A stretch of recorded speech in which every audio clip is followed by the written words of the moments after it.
दोस्तों, आज हम आपको लेकर चल रहे हैं 1942 के उस समय में, जब भारत की धरती जल रही थी, जब हर गली, हर चौपाल, हर खेत में एक ही आवाज़ गूंज रही थी, अंग्रेजों भारत छोड़ो।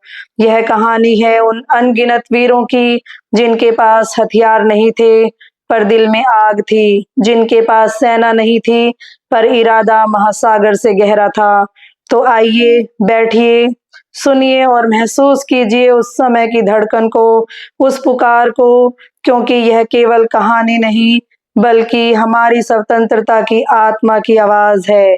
अगर आपको यह कहानी पसंद आए, तो इस चैनल को सब्सक्राइब कीजिए, वीडियो को लाइक कीजिए और शेयर कीजिए, क्योंकि आपका एक क्लिक हमारी मेहनत को और प्रेरणा देता है और इन वीरों की गाथा को लाखों तक पहुँचाता है। अगस्त क्रांति भाग 9, अहिंसा की ज्वाला और संघर्ष का अंतिम रण।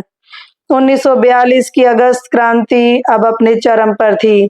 अंग्रेज सरकार ने जगह जगह सेना और पुलिस तैनात कर दी थी। शहर में धारा 144 लागू थी।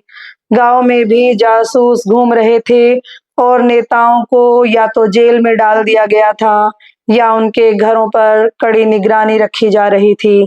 लेकिन क्या स्वतंत्रता सेनानियों का हौसला टूटा? नहीं, बल्कि जैसे जैसे दमन बढ़ा, संघर्ष भी तीव्र होता गया। गांव-गांव में युवाओं ने भूमिगत समितियां बनाई, कोई गुप्त पत्रक छापता, कोई रात में दीवारों पर भारत छोड़ो लिख देता, कोई पुलिस चौकी में घुसकर दस्तावेज जला आता। पर वीर सदा धर्म के मार्ग पर चलता है, चाहे कितनी भी कठिनाई आए। इस समय महिलाएं भी पीछे नहीं थी। उषा मेहता जैसी युवतियों ने गुप्त रेडियो स्टेशन चलाया, जो रोज राष्ट्रभक्त संदेश पूरे भारत में प्रसारित करता। उनकी आवाज सुनकर हर भारतीय का खून खौल उठता। इधर किसानों ने भी कर देना बंद कर दिया।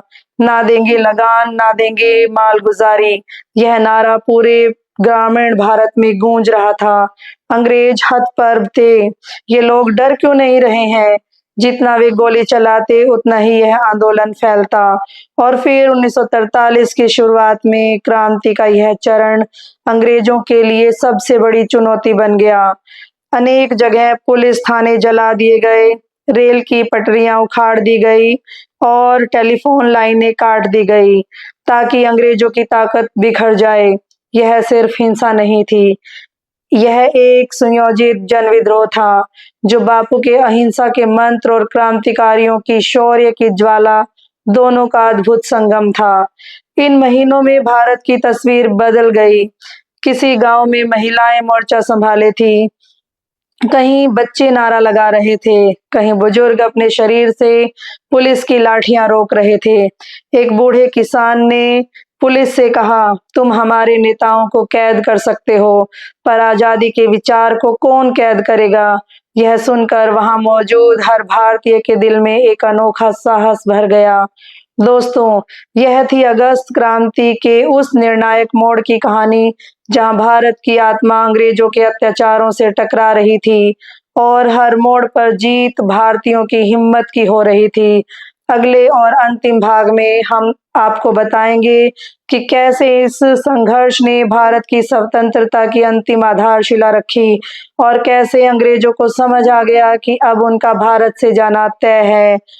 अगर आपको यह कहानी पसंद आई हो, तो चैनल ऑडियो कहानी बाय संयोगिता को सब्सक्राइब करें, वीडियो को लाइक करें और अपने दोस्तों व परिवार के साथ शेयर करें, क्योंकि ये सिर्फ इतिहास नहीं, हमारी पहचान है। सत्यमेव जयते, वंदे मातरम।